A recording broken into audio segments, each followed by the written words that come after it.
নমস্কার বন্ধুরা, আজকে আমি একটা নতুন ভিডিও নিয়ে আসলাম। টিভিএক্স এক্সেল 100 যেটা 2026 মডেল, ঢালাই রিং এবং নতুন আপ টু ডেটের সঙ্গে এসছে। আমি এটা রিসেন্ট কিনেছি, মানে মাস খানিক হয়নি এখনও, প্রায় 2 সপ্তাহের মতন হয়েছে।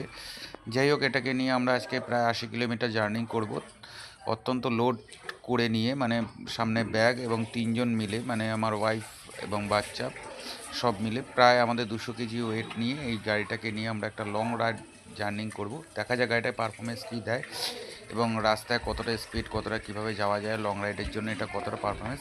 চলুন তাহলে দেখতে থাকি, আসুন। এখনও পর্যন্ত প্রায় আমরা 15-20 কিলোমিটার চলে এসেছি। সাধারণত কনজেস্টেড এরিয়ার মধ্যে দিয়ে আসতে হয়েছে। গাড়ির পারফরমেন্স কিন্তু সত্যি ভালো ছিল। গাড়ির হ্যান্ডেল মুভিং থেকে শুরু করে শকার সমস্ত বিষয় খুব ভালো আমার অভিজ্ঞতা লাগলো। খুব একটা অসুবিধা নেই। এছাড়া কিছু রেল গেট ছিল এবং উঁচু বাম্পারও ছিল। এগুলোর মধ্যে দিয়ে শকার খুব ভালোভাবেই অ্যাবজর্ব করে নিতে পেরেছে। চলুন তাহলে আগে দেখতে থাকি।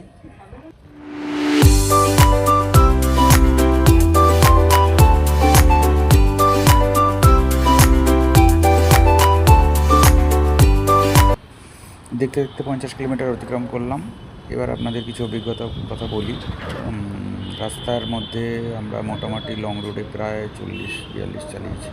এর উপরে এই গাড়ি চালানো যায় না। এর আগে আমার এই গাড়ি ছিল, এখানে আমি প্রবলেমটা ফেস করেছিলাম যে বেশিক্ষণ যদি 50-55 চালানো হয় তাহলে গাড়ির স্টার্ট বন্ধ হয়ে যায়, পুনরায় আবার সুইচ বন্ধ করে আবার চালাতে হয়। সেই হিসেবে আপনারা অবশ্যই চেষ্টা করবেন 40-42-এর মধ্যে স্পিডটা মেনটেন করার। এই হিসাবে আমরা যাচ্ছি, দেখি কতটা যেতে পারি। আর একটা কথা অবশ্যই আপনাদের বলবো, আপনারা যখন জ্যামজটে আটকে যাবেন তখন স্টার্ট সুইচটা বন্ধ করে দেবেন, তাতে সার্ভিসটা অনেকটা বেশি পাবেন এবং গাড়িটার ইঞ্জিনটাও রেস্ট পাবে। এইভাবে চালালে আপনারা অনেকটাই লং রুট রানিং করতে পারবেন এই গাড়ি, এদিকে আপনাদের কোনো অসুবিধা হবে না। যাই হোক, দেখতে দেখতে আমরা প্রায় 70 কিলোমিটার অতিক্রম করলাম, আর হয়তো 10-15 কিলোমিটার বাকি আছে। চলুন দেখতে থাকি। খুব ভালো এসছি গাড়িটা নিয়ে। যাই হোক, পরবর্তী 15 কিলোমিটারেও আশা করি চলে যাব, কোনো সমস্যা দেয়নি গাড়িটা। খুব ভালো সার্ভিস দিয়েছে, তেল সার্ভিসটাও খুব ভালোই দিয়েছে, বোঝা যাচ্ছে, কারণ আসার সময় 360 টাকার তেল ভরে নিয়ে এসেছিলাম। ঠিক আছে, চলুন দেখতে থাকি। এবার আপনার গাড়িটা একটু ওভার স্পিড চালানো শুরু করেছি। দেখা যাক এবার একটু জোরে চালিয়ে প্রায় 60-65 স্পিডটা তুলব।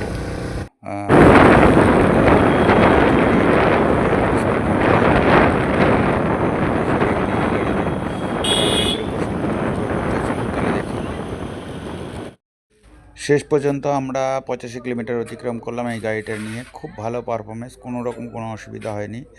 আপনারা অবশ্যই পারচেস করতে পারেন। Thank you very much, bye by.